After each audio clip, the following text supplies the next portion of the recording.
For the better part of a year, the federal government has tried to stop states from writing their own AI rules. This week, a striking new data point puts that entire debate into a new perspective. On one of the largest AI routing platforms used by developers, Chinese models recently accounted for as much as 46% of AI tokens routed for US companies.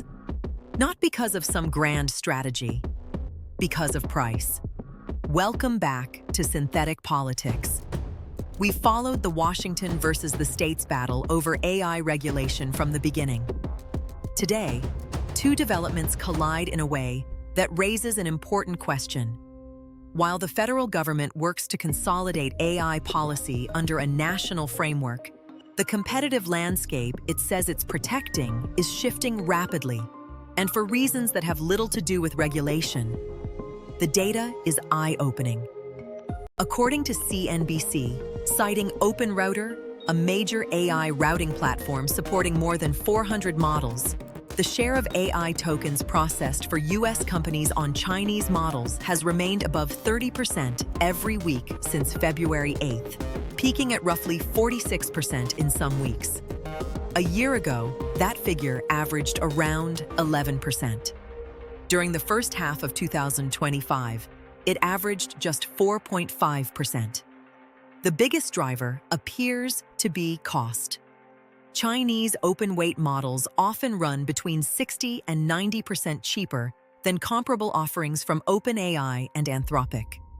A Citi analysis highlighted the gap at the time of its reporting. As little as 18 cents per million tokens for leading Chinese models versus about $4 for comparable American frontier models, though prices in this market shift quickly, and that gap may have widened since. Lindy, an AI startup, recently moved all of its traffic from Anthropic's Claude to DeepSeek, saying the change is expected to save the company millions of dollars. Uber reportedly exhausted its planned 2026 AI budget in only 4 months as AI usage accelerated across the company.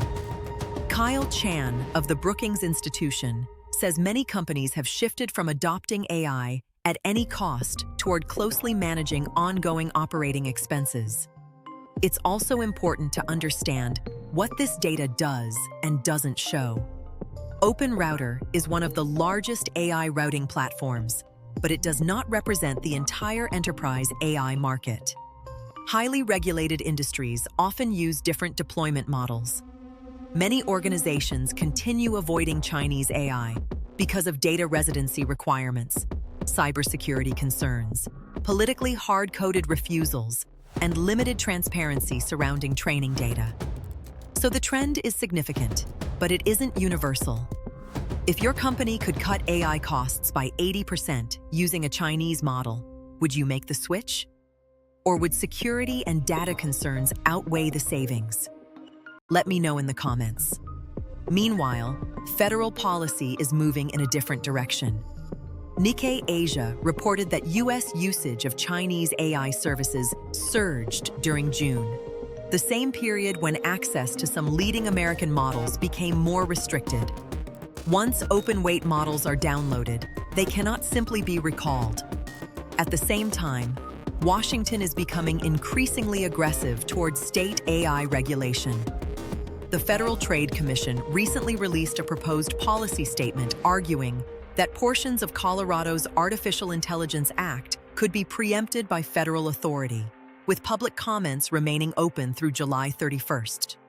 Broader administration efforts also include a Department of Justice AI litigation task force designed to challenge certain state AI laws in court, along with efforts to tie roughly $42 billion out in federal broadband funding to states rolling back regulations the administration considers unnecessarily burdensome. Supporters of Colorado's law argue the state has a responsibility to protect residents from algorithmic discrimination in hiring, housing, lending, and other important decisions. Federal officials counter that a patchwork of state regulations creates compliance costs, slows American innovation, and ultimately strengthens China's competitive position.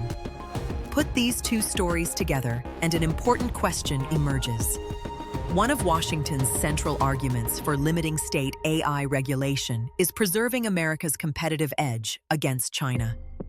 Yet recent market data suggests Chinese AI models are gaining market share inside the United States, largely because they're dramatically less expensive, not because of state regulations.